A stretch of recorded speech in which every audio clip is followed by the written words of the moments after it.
Welcome back, everyone, to NerdWide.com's weekly podcast titled Hero Cravings, The Arrowverse, where we cover and break down all CW Arrowverse shows episode by episode for you, the listener. I'm your host, Tyler Haynes, with my good friend and co-host, Mr. Chris Rivers. Boy, am I tired. Yeah, Chris has been at the Heroes and Villains Fan Fest con all week. Well, not all weekend. Today in Nashville. Chris, what's your initial review of it so far? Out of 5 nerds, I give it 6. Ooh, and of course we'll be there tomorrow. As you know, you probably can't hear. You won't know this by the time this podcast is up, but we will be there on Sunday. But that being said, let's jump into housekeeping real quick. Don't forget to share, rate, and review this podcast on whatever podcasting service you use. We are officially on YouTube, and we are uploading every one of our episodes up there, so make sure you subscribe to us at youtube.com/nerdwide. Although your fearless leader and host here is back a week, but it's okay. We will get them all uploaded. Weekly questions also are on Mondays, and we're getting a lot of feedback from that, so make sure you're following our Twitter at nerd_wide and participating in the discussion and voting. And then here real soon we'll be unveiling our summer podcast series, so make sure you are getting hyped for that and getting ready for that announcement. It should, hopefully within the next week, we have a concrete plan for you guys, and so we can unveil that for you. Now, this is our 32nd official episode. Let me give you a recap of how this show's going to go down. Each week we go through all the Arrowverse TV episodes in order as they air. We're going to bring you our thoughts and reactions to every one of those episodes. That being said, we're going to jump right into it with Supergirl episode 317 titled Trinity. Last episode we ended with the World Killers. They break into Lena's lab, as well as Supergirl and the DEO. We all figured out that Sam is Rain, at least the DEO and Supergirl did. And we're getting the repercussions from that for this episode. We see Lena getting drilled and interviewed by, Jean and Supergirl and Alex. So they wanted to know, but essentially she stood trial in this little conference room between them, and they really wanted to know what was her part in harboring Sam and Rain. We found out that she's been there for like 3 weeks. I'm glad we kind of got an answer to that. I just thought it was like a couple of days. Yeah, I thought, was it 2 episodes ago that they... Yeah, that we saw them. Yeah, and I thought they said something then about 3 days. So I don't know where the jump was. Maybe between 2 episodes ago and then last episode, maybe? I guess. I don't know. Supergirl did ask during this whole little trial, if you will, how she was able to hold Rain in, and that Lena said that when Lex was arrested, she gained all of his stuff, including his kryptonite. Keep that in mind, because that's going to play in a big part later. So we... go upstairs after all this. There's some big trust issues. Obviously, Supergirl is angered with Lena because she feels like, Lena and Supergirl, not Kara, have like a good relationship, and she feels like she should have been in the loop about all of this. Mm-hmm. But I'm okay with it because like Supergirl was, how could you keep this a secret for me? And Lena essentially said, well, what's your secret identity? Who are you really? And she goes, I can't tell you that. She goes, see, we all have our secrets. And I was like, yeah. You mean it's exactly, what that means. Well, what good does it do for Supergirl to know that there's kryptonite down there? Right. Lena is not going to let her go down there near the kryptonite. Right. And she's not going to use it against her. Right. And what if like some rogue Kryptonian, another random rogue Kryptonian came up and they had to take it down? Well, how are you going to do that? I'd rather have like a kill switch or a plan, F if something goes down. Or what do you do if Zod returns? Right. You see what I'm saying? Like I don't understand where all this animosity is coming from. Sure, it'd been nice to know, but that's not a conversation starter. Oh, by the way, Supergirl, we're buddy-buddy. I've got a vault full of kryptonite. What would you like me to do with it? Right. Don't worry. I'm not using it against you.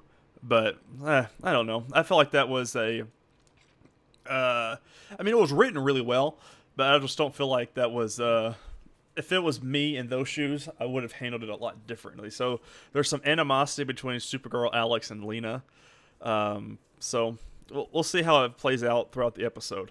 So we come up from this little trial interview thing, and we see that a solar eclipse is happening, and then it's actually making Supergirl have seizures and black out for a little bit. But when she has these seizures, she goes to this random world slash dimension where Sam and Julia are. I had a problem with this because I was like, that's just way too convenient.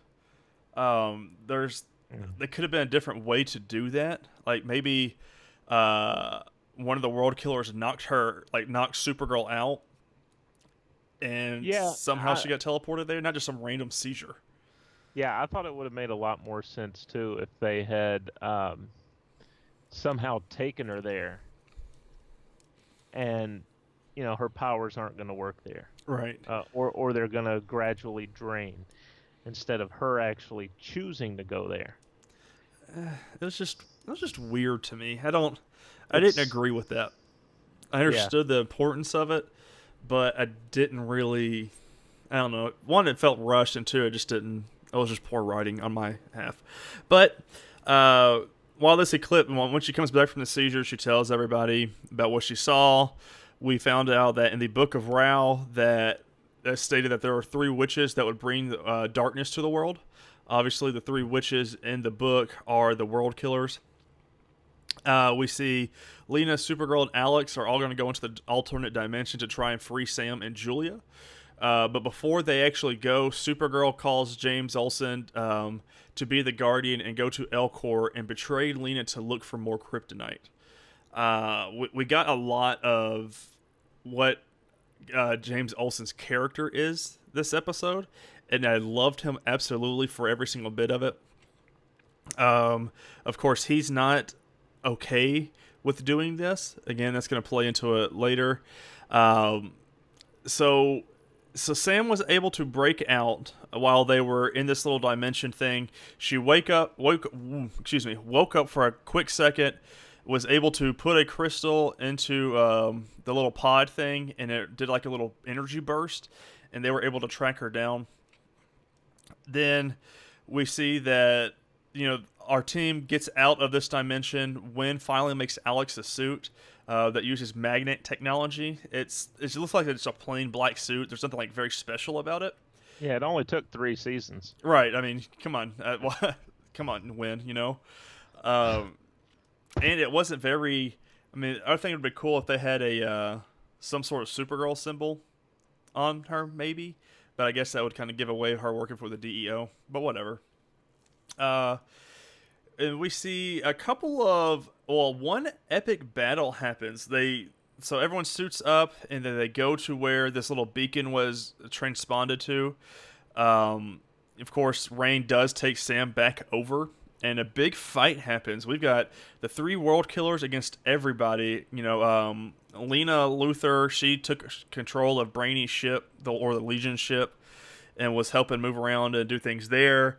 And of course, Mon-El and Saturn Girl were there, and it was just like a real cool fight, real good and cool fight scene. I feel like it was well choreographed. Everything really flowed real well. And then Supergirl loses her powers due to the solar eclipse, because obviously the supers get their superpowers from the yellow sun. That gets blocked away, you're going to lose your powers. And then we see Julia break out of her little prison, takes control over her body once more, helps fight just a little bit, and then she gets stabbed by Pestilence. But before she dies, she does kill Purity. So we've got 2 world killers down now, because we found out the only way to kill a world killer is with another world killer. As they're dying, we see all of their powers float out of their body, and they all go into Rain, and Rain flies away. Uh-oh. Yeah, that's not good. And then the Legion is of course celebrating on their ship, because with Pestilence dead, there's not going to be a Blight. I'm going to spoil this for you guys. That's not going to happen. There's still going to be a Blight somehow, some way, especially since the powers are in Sam now. So exactly. But we see that while Lena's, Alex, and Supergirl were in the little weird portal dimension world, James did go in fact to L Corp to try and find this kryptonite, and he lied to Win and lied to Supergirl on the team and said that he blew it up and there was no more kryptonite. Of course, he did not go through with it, but when all this is said and done, James goes to Lena and he tells her who he is, that he is the Guardian, and tells her that he broke into her lab looking for kryptonite. But he said, I didn't go through with it all. He goes, I trust you, and that's good. He says, you said there's no more. That is good enough for me. And, like I said at the beginning of this episode, I felt like that we had good character building for James Olsen. Yeah. And I'm real glad he, just didn't blindly go do this. Will this play a problem in his and Supergirl's relationship in the future? Absolutely. But Yep. did he do the right thing? I think so. Well, and he didn't even look. He doesn't know for sure if there's kryptonite or not. Right. There's probably other things in that vault other than kryptonite, but hell, Lex might be tied up in there. Right. It could be on cold air somewhere. But yeah, it's definitely going to come back to bite him with Supergirl. When it's going to pick Supergirl over Lena, and so he's going to be against James. I wonder if we'll have a few episodes where maybe James goes back to Metropolis for a little bit, just to kind of find his way and figure everything out next season. Yeah, which of course we are getting a new season for Supergirl. Yeah, this is one of the shows we actually know about. Yeah, all of our Arrowverse shows are fine. We don't need to even worry about them. And Black Lightning and The Gifted. Yeah, Multiverse. That's roughy seasons. You'll have to hop onto that show on that episode. But to end this one out, Lena comes clean to James. She says that the kryptonite was not Lex's, it was hers, and that she has found a way how to make kryptonite. And then end the show. So that's going to be a problem. I don't think James will come out right and tell Supergirl on the team, nor do I think he should. But I do want to know why she's making it. I have a question, okay. not related to kryptonite, but I'm sitting here watching this episode, and like you said, the eclipse is taking away Supergirl's powers. Right. Anytime that there's no yellow sun, she loses her powers. We know that the DEO has technology to replicate the rays of the yellow sun and charge her back up, basically. Right. They've done it before.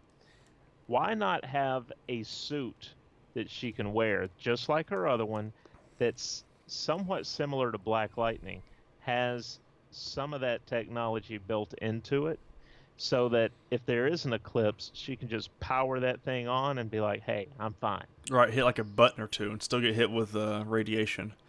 I'll tell you why, Chris. It's because you're not sitting in the writer's room and it's not on the script. I mean, the whole time I'm watching the episode, I'm like, they've got this technology. Right. And they're not using it. They know this is one of her big weaknesses. Well, I think they're thinking that, the eclipse only happens how many times a year over wherever she is? No, but, like getting taken to that netherworld or whatever you want to call it. Right, where there is no yellow sun. She could have had that suit on and or when she had to fly to space, remember that? Right. She couldn't use her powers there either. Which is kind of weird because you'd think she'd be able to since they're in space. Well, it was what was it? The Blue Star. Yeah, Blue Star, yeah. Because they weren't, yeah. I remember now. So it's like, these things keep coming up, and they're not doing anything to address it. It's bothering me. Now listen, Chris, write them in or tweet it to them. Hey, why didn't y'all do this? You're all supposed to be smart over there in the DEO. Make it happen. Will they answer me is the good question. That's the question. I think they've got other things to worry about right now. Probably so.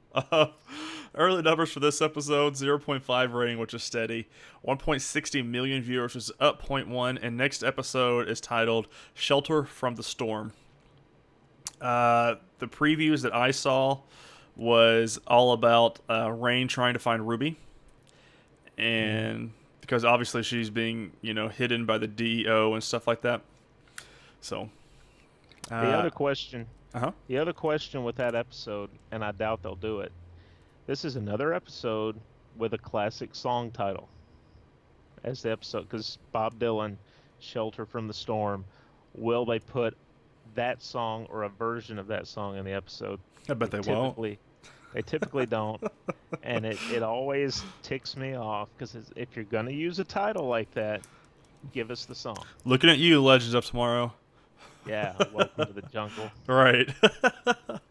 They had was it them that had another one too, or was it? It was Supergirl because it was the karaoke one where they could easily, because it was Shot to My Heart. Yeah.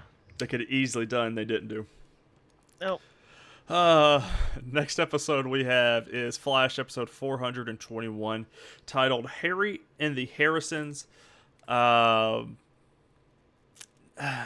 Not a big episode. I'm very disappointed, actually. I know Chris and I talked a lot in the pre-show about this, but we'll go through it and we'll talk about our problems throughout the episode. We start off with Iris not sleeping at night. Barry hears a crash, which why he didn't super speed down to try and find out what was going on. Instead, he walked like some normal human. Come on. He was sleepy. Right, I guess that makes sense. Yeah. We see that Iris has not been sleeping. She had an idea that she wants to be a writer again, and she's wanting to write a piece on DeVoe and expose him to the world. She thinks that's another way she can help the team out and expose him so they can help find them. Not a lot happened here except that at the very end of the episode, Iris did post her article, and then still not being able to sleep because everybody is blowing her phone up with DeVoe appearances and wanting to help the Flash. And of course, the last line was basically, DeVoe can no longer hide from us anymore. Mm-hmm. So good for her, because that makes sense. I hadn't even thought about, we've seen in the time room or wherever Gideon is that Iris is still writing articles in the future, and we have not seen her write any articles. And I think this is where we're going to see her come back as a journalist again. So I'm glad they put it in there because I didn't even pay attention. I wasn't even thinking about it. So yeah, I'm really hopeful that they give her something else to do, because this season there just hasn't been a whole lot. She's just been like they call her the leader of the team. The person behind the computer. Yeah. And it's just, it seems like that's where these shows put a character when they don't know what else to do with them. Right. They wanted to explore other things and just kind of keep them behind the scenes. And that's how they keep them in the episodes. Right. Well, when we're in the headquarters, you're at the computer. Yeah, you're the one on the comms.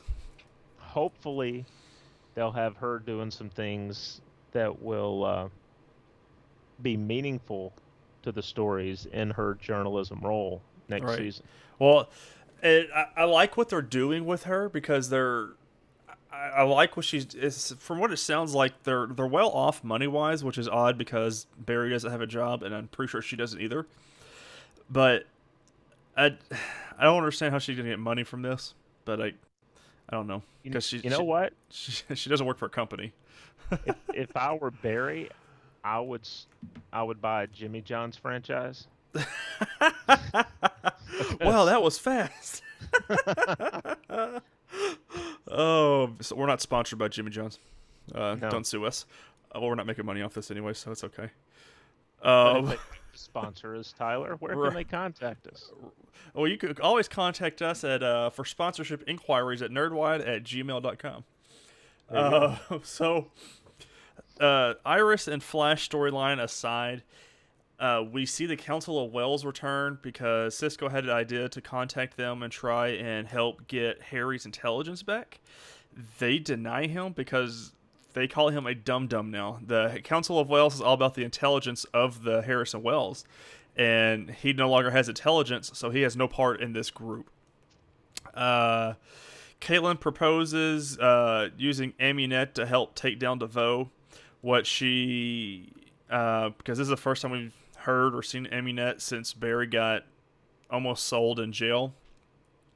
Uh, it, I just, That's just not a good phrase. yeah, You almost got sold in jail. It's that leads to bad things. yeah, especially if you're a metahuman as well. Yeah. Uh, man, I just, this episode just did not. It's just such a filler episode. I don't feel like it helped anything. But again, we'll get to the end of the episode before we start talking about that. I'll go through the bullet points here. Um, Cisco and Harry make a new council of rejects, so it's not the Mhm. Council of Wells. I don't. Did they even give it a name? I don't think they Not gave that I this one a name. recall. No. So it was just like some other, which again shows the wonderful acting skills by Tom Cavanaugh, playing three new and more characters. Well, no, I guess it was two because it was still the one lover guy from the Yeah. Council of Wells.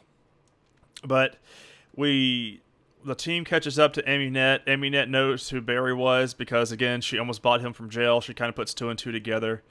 She agrees to help out the team, but to do so, they have to find out who broke into her storage container and stole the rest of her metal, as well as a splicer of sorts. Because Caitlin was trying to find Amunet for her own reasons because at the beginning of this season, remember she worked for Amunet, and the way she got her powers under control with Killer Frost was the splicer technology. Mhm. To end that one off, the splicer was just a placebo. Didn't really help. It's all been inside Caitlin the whole time. That's all you need to know about that for this episode. We found out that that the empty container was empty. We found out that Norvok, the guy we've seen with the shaved head, long hair on top, and then the one blind eye, he was the one who stole the things from Eminet. He was trying to sell the metal chips. He gets stopped by the Flash. And then we see Flash get poisoned by Norvok's gross eye snake thing. Turns out he was a meta. That That that was was weird. pretty cool. Yeah, so like that was real well done with their CGI technology they had. But um, here comes another plot hole I had. So he gets hit with this poison. Barry or Flash gets hit with this poison, but then Iris says, "Just phase through it." Mhm. I didn't know you could do that. I don't understand how you can just phase through something in your bloodstream. But I don't write the show. Mm. So obviously they stopped Norvok. Surprise, surprise, Amunet wasn't really going to help the team, but she ended up helping in the end. She gives him about like a baseball-sized metal ball that says if you throw this into one of DeVos satellites, it has enough power to blow up and stop the frequency and everything. And that's how the episode ended. Now, this episode was so much of a filler episode, I did not understand why. We've got 2 episodes left of this season, and I don't feel like we got anything other than Iris's articles and maybe even little Amunet ball or whatever you want to call it. Right. I just don't. What do you think, Chris? I just don't. It was just so much of a filler episode for me.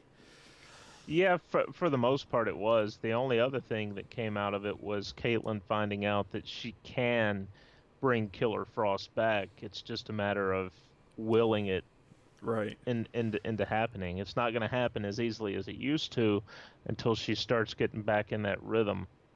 Um, yeah, not a lot outside of that, man. I thought the scene with Norvac, um, the fight scene, with the snake coming out of his eye Mm-hmm. and all the metal shards in the trunk and And Amunet um, just chopping his eye off. She goes, "I'm not going to yeah, kill him, but I'm going to kill the snake."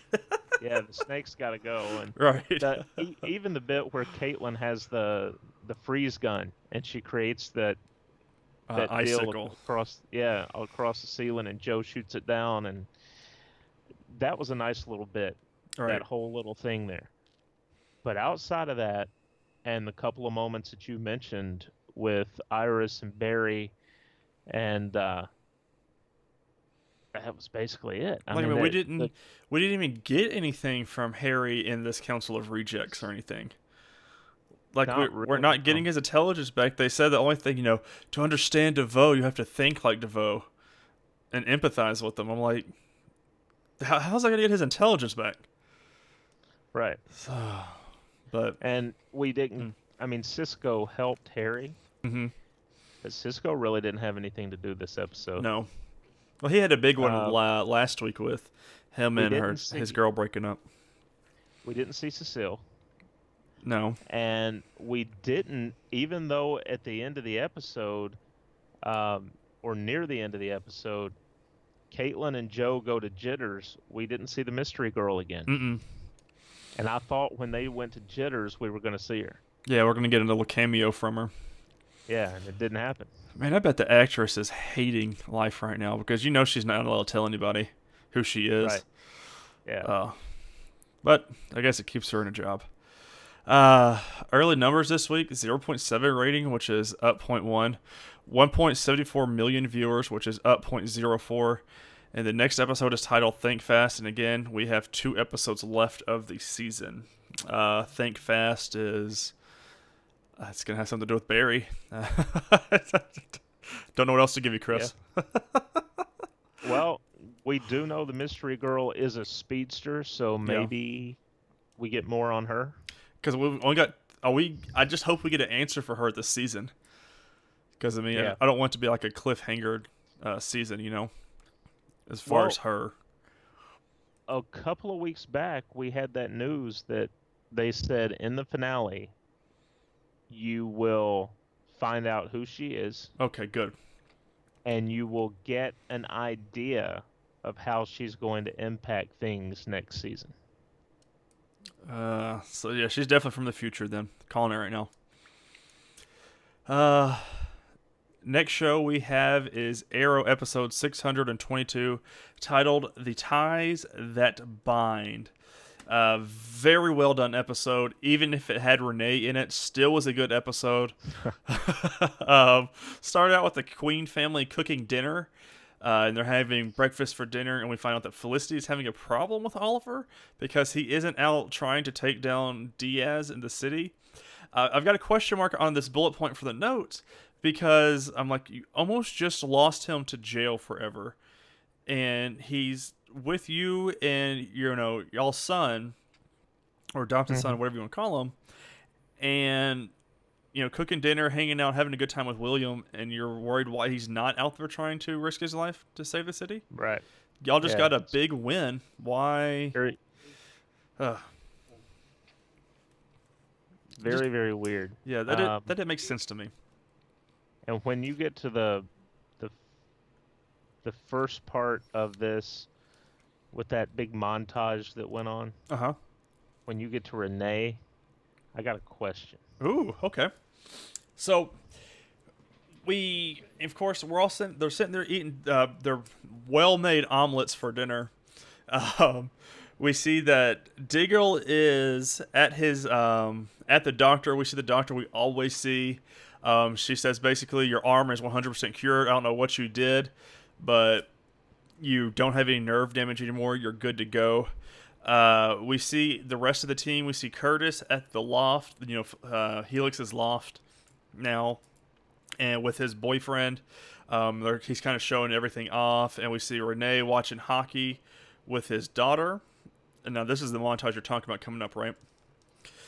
Right. So then boom, here comes Oliver's apartment, gets shot up. William and Felicity go to the back room. Oliver, of course, kicks complete butt, takes all these people down. While this is happening, Felicity sends out... Well, let me back up just a little bit. We see that Oliver's phone keeps going off, and it's Anatoly. And Anatoly says, they're coming for you now, get ready, or something, or get out, or something like that is what he said. And he said, Felicity, William, get down. Here comes the kill squad. After Oliver takes care of them, Felicity sends out a mass text to Diggle, Renee, and Curtis. And I don't think nobody got sent to Dinah. Because she figured that out on her own. Yeah, she was out black canarying and found that out. But so everyone gets a kill squad sent to them. Nick, I believe that's his name. Curtis's boyfriend. We really haven't really had Yeah. a lot with him, but he gets shot. Curtis, obviously feels angry about this, which plays later in. Don't hold on to that thought. And then two random guys knock on Renee's door. Or burst into his door. They flip over the couch. His daughter is safe. He takes them out. Now, Chris, what's your question? All right. The first piece of furniture they flip over to use as a shield from these guys that are shooting at them with these automatic weapons, it's the coffee table. Right. I get it. It's right there. You're going to go for the first thing. But that coffee table was tiny. I mean, this girl who's like, what, 12? 11 or 12, right? She could barely hide behind it. And you're telling me that these guys, they just kept... It showed them hide behind the coffee table, and then it went to an exterior shot of the apartment with them blowing out the windows. Right. Why were you just shooting at the windows? Yeah. I mean, I noticed that. They flip the table over. It's tiny. Those bullets would go right through it. Didn't find it believable at all. Yeah. And of course, it's a Renee scene. Yeah. Of all people, it was Renee. So Nick, which is Curtis's boo, does go into surgery. He's not dead. Everybody, sigh of relief. I know. All of our Team A and Team B of our Arrow teams all go to Team B's bunker, and we find out that all of the families are safe. They're all in Argus protection now, and everyone asked, why can't we go to the Arrow Cave? And they said, it's been bugged. They know where that is. And then Felicity pulls up security cameras. It's getting destroyed, ransacked, and then eventually gassed and torched. So Arrow Cave is 100% no more, which we'll play into later because I got some questions about that as well for you, Chris. We find the lady from the Quadrant, which, again, not a big character, is very unhappy with Diaz's motives. She's like, you've already shot up an apartment building, 2 apartment buildings, and what was the other place? Oh, in a hospital. And he's very questioning him. This is not how we do things. We're calm and collective. We're not just going out and do things. Obviously, Diaz is not going to take lightly to that. But we finally see the teams working together to bring in Diaz as a team once more. I thought this was very well done, and I guess basically what I was expecting is something was going to bring them together for a little bit. You can obviously tell it's not really permanent, but they're all still really working well together. While they try to get Diaz as he's being transported, Curtis chases him down by himself and then gets stabbed by Diaz. But instead of Diaz killing Curtis, he picks up a flash drive and runs away. But Curtis did not get killed. He's just out of commission. He was in surgery, which was random. They said if one way or the other he would have been dead, but he just got real lucky. It was in the script. The team infiltrates the police station using Lila to get information from this USB stick. It obviously goes south but the team was able to get everyone out, and the data finds out this data had all of the information that Diaz has on everybody. It's basically the proof that they need. Of course, after this little stunt in the police station, the Quadrant lady comes back and is furious again. She goes, you're causing so much mayhem. This is not how the Quadrant operates. He pulls out a switchblade, stabs her real fast, straight in the front of her neck, kills her instantly. Diaz and the SWAT and his own little personal army shows up to Team B's bunker. He had a great line there, though. What'd he say? He said, "I'm sorry. I couldn't hear you. Yeah. I think you have something stuck in your throat." Man, Kirk Acevedo, what a phenomenal actor. Yeah. I love I love Diaz. And like I said, I think it was last episode. He's probably one of my favorite Arrow villains. Just because he's so ruthless. I love it. But while all this thing is, all the team finds out that Diaz is there to come kill them because somehow he found out where they are. Felicity refuses to leave the bunker until the flash drive is decrypted. Renee gives Oliver a switch that is to blow up the bunker as a last resort. Obviously, if you've seen any sort of TV show or action movie or anything, obviously they're going to use that switch. Foreshadowing, excuse me. Diaz and the team are pumping gas into the building, so it's making everyone hard to breathe, knocking them out and everything, while everyone on Diaz's team has a gas mask and is trying to come kill everybody. But Oliver and Felicity, Oliver obviously stays with Felicity. They try to leave because they said, we'll find another way. The decryption didn't get 100% decrypted yet. But they tried leaving the bunker, but guess who stops them? But no one other than Diaz. Cool little fight scene happens. Obviously, Felicity and Oliver are weakened because of this gas. But right before Diaz kills Oliver, he blows the bunker up. And now we are down 2 bunkers and no secret locations for any of our teams. We go to the Argus HQ to talk everything out. We find out that Felicity was able to decrypt everything. The 2 other members of the Quadrant, which is pretty much the rest of the Quadrant, shows up to the SCPD, but on Diaz's terms to see who he can trust. He kills, again, another Quadrant member, go figure, and the other one says, oh yeah, you got my loyalty. I'm not going to die today. And then we see, to end the episode, Oliver goes to the FBI for help because that's their last resort. But she says she needs 2 things from Oliver.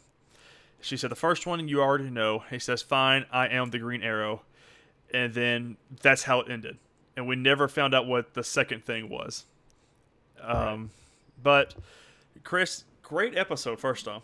But my question to you is, now that we are down 2 bunkers, and Stephen Amell did come out and say, was it last week or 2 weeks ago, that, or was it maybe even longer than that, that the finale is going to do something where we can't go back from.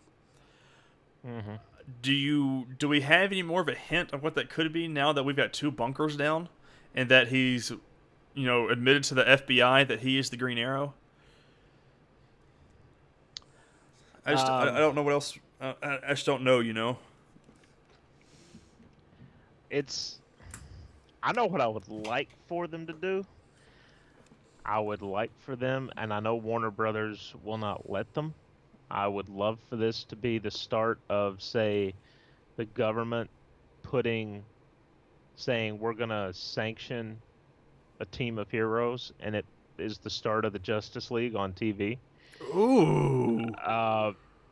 I would love for that to be the case. It's not going to happen. Right. But for it to be something that you can't go back from, that's pretty big. Yeah. For shows that routinely can just erase whatever they don't like and chalk it up to time travel or whatever. Especially with heroes and comic book stuff like this. Right. So does he work for the FBI or what, Yeah, it's going to be interesting to see. Especially since we've had this Arrow Cave for, 2-3 seasons maybe now? And they got rid of it. There's no coming back from that Arrow Cave. And the Bunker B gets destroyed, or Team B's bunker gets destroyed. I just don't know what's next. Where can y'all go from this? Right. So, but early numbers for this, 0.3 rating, which is down 0.1. 1.0 million viewers even, which is down 0.1 as well. And the next episode is titled Life Sentence, and of course that is season 6's finale. So get ready for that. It's hopefully going to be really good. Hopefully we see the downfall of Diaz. So, and we will find out what they can't go back from next week. We don't have to wait long. Yeah, no, we don't have to wait long for this. Now, Chris, it is time for the fan favorite douche canoe of the week. Who holds the beautiful honor? It's a group of people. Ooh. We went with the Council of Wells. Yeah, that's just, you're not going to call yourself a dum-dum, okay? Harry has been a vital member of this team, and the fact that he is the same person as you, just on a different Earth, and you just say, no, we're not going to help you, Come on. Can I just say too that when I finally got around to watching this episode, and they called him a dum dum, I immediately wanted lollipops. I wonder why that is. I was, I was like, man, I could go for some lollipops right now. Chris, who holds the beautiful honor of Hero of the Week this week? Our favorite Russian, Anatoly. This is his first time getting Hero of the Week. Probably going to be his last. I hope he doesn't die. I like Anatoly. And Chris, what was your favorite episode this week? Not the Flash. No. If you couldn't guess that, then you need to reevaluate how you look at life. Yeah. I went with Arrow. Ooh. And I tell you, it just, I don't know if it's because we weren't thrilled with the first half of the season, and now we're kind of getting the payoff, and so we're finally getting meaningful things happening that's causing me to like these episodes more. But I think this is probably the fourth time in 5 weeks or something that Arrow's been my favorite Arrowverse show. Right. There was a quick moment at the beginning of it that I really liked with Juliana Harkavy's character, Dinah. She's in the alley. She's got the one guy down. She realizes he was the decoy, like he was the bait. Mm-hmm. And when they come back to her, these idiots have her facing a brick wall. And as soon as I thought it, she said it. She said, "You know, the thing about sound waves, they bounce." That was a cool scene. I'm not gonna lie, because she And had her right elbow straight for the guy's face when she did it, so she didn't hit the wall. So I love that scene. My favorite episodes this week was really hard to pick between Supergirl and Arrow, but in the end, I went with Arrow because again we are ramping up for the season finale next week, and I felt like we got the team that meshed well. Renee's Haas counter was only at a staggering 0 again this episode. Thank God. Yeah, so I was very happy with that one. But yeah, Arrow was really good this week. I just because we're really ramping up for the season finale, and we don't have no more bunkers. So with it getting another season 7, we are going to get a new bunker somewhere or somehow. So I'm very curious to see what the creative team over at CW comes up with. Now, we do questions and answers. Well, we do polls every week for our different shows. Your question for Arrowverse last week on Twitter was, will Mon-El return to the future with the Legion, or will he stay with Kara in the present? 7 people of you voted. 86% of you said Kara and Mon-El forever. 14% of you said Back to the Future. So, looks like a lot of you want Kara and Mon-El to stick together. I was on the side of he's going back. Yeah, it didn't show what I think I did Mon-El forever. But I mean, I just feel like ultimately that's what I think is probably going to happen. I could see them leaving him here. I kind of wish that they had planned it out a little better so that potentially the Legion could get their own show. Right. But with launching Black Lightning this year, I don't think they had any interest in trying to get another one going. Right. We're getting, what I like about this is we're getting more and more answers for each show. More people voting. So don't forget, guys, go to the Twitter and vote. Again, I'll give you the Twitter handle here in a minute. But your question this week is, what finale are you looking forward to the most? Flash or Arrow? It's an easy one this week, so make sure you get out and vote. Yeah, and real quick, we didn't include Supergirl because her finale's not till June. Yeah, so. we've got a little while for her, so don't jump at us yet. There's a reason behind our madness. Right. Guys, that is it for this week. Make sure you review us on whatever podcasting service you use. And don't forget to share this podcast around to all your friends on your favorite social media platform. Again, we are going to be launching our summer series is, since we'll be in between our seasons of Hero Cravings soon. So keep an ear out and an eye out for that. You could do that at NerdWide on Twitter at nerd_wide. You can follow me personally at Ty_Haynes. And you can follow Mr. Rivers at MavTN7. As always, I'm your host, Tyler Haynes, with the man himself, Chris Rivers, and we cannot wait to share our thoughts with you next week. Later, people.